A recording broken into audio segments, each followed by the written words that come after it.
For the 11th edition of Tunis Fashion Week, all eyes are trained on the country's youngest talent. Tunisia has long been an important producer of clothes and accessories, but these days it knows how to make the most of its designing talents too.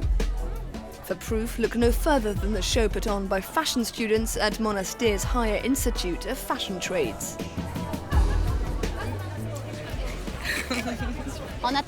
We've been working on the idea of androgyny, unisex, the idea of sexual freedom through clothes. She's done some embroidery, embracing traditional Tunisian artisanal technique, but the silhouette is very modern. It's almost disco with that sparkle. And most importantly, there's the symbolism of hermaphrodite animals that change sex.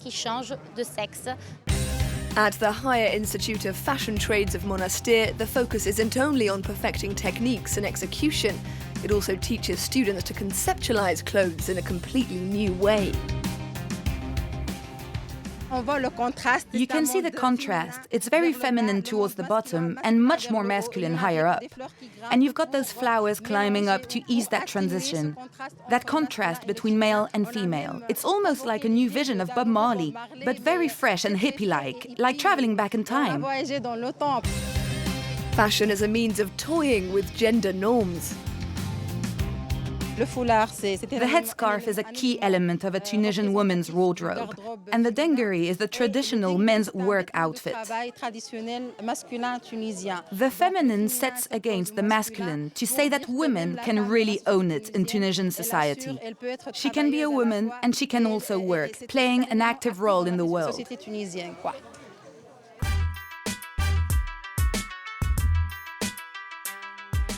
I really like working with the headscarves, layering different ideas on top of each other. Those androgynous silhouettes, those shapes and masks. And it's all very fashionable, very on trend. The secret to such an approach, a multiplicity of stylistic and historical references. I was inspired by the amazing designer Issey Miyake, who works a lot with pleating. And I wanted to fuse that with my look, which I'd say is a bit gothic romantic. So I worked with black, with embroidery, lace, and also some sequins. That's everything. This year, Tunis Fashion Week has invited French fashion school Atelier Chardon Savard to participate in proceedings.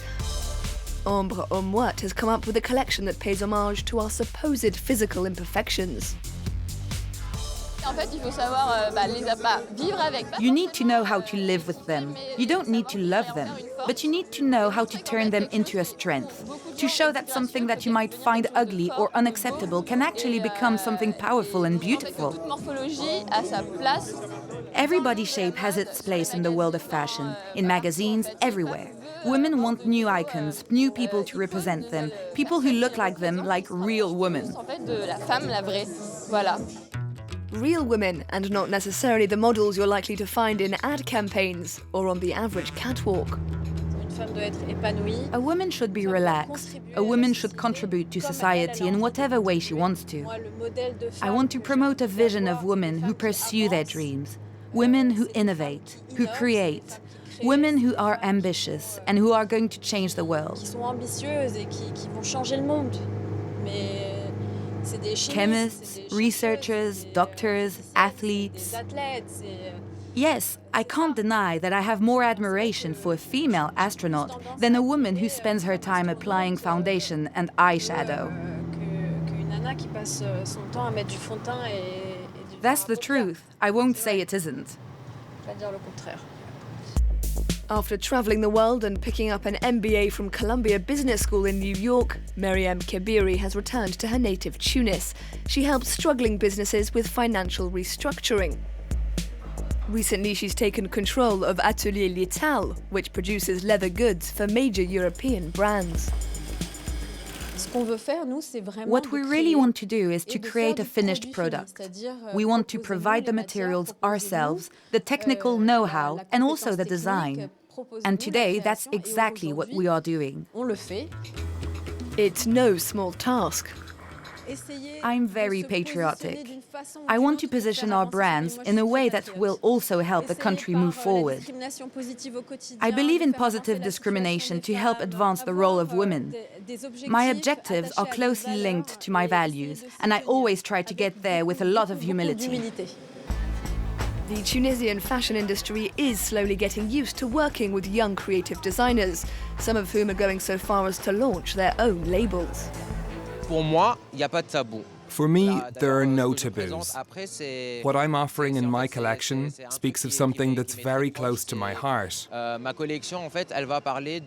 Mental health disorders, sociopaths, psychopaths, bipolar disorder, madness. It's abstract, but I hope that everyone will understand the message underneath.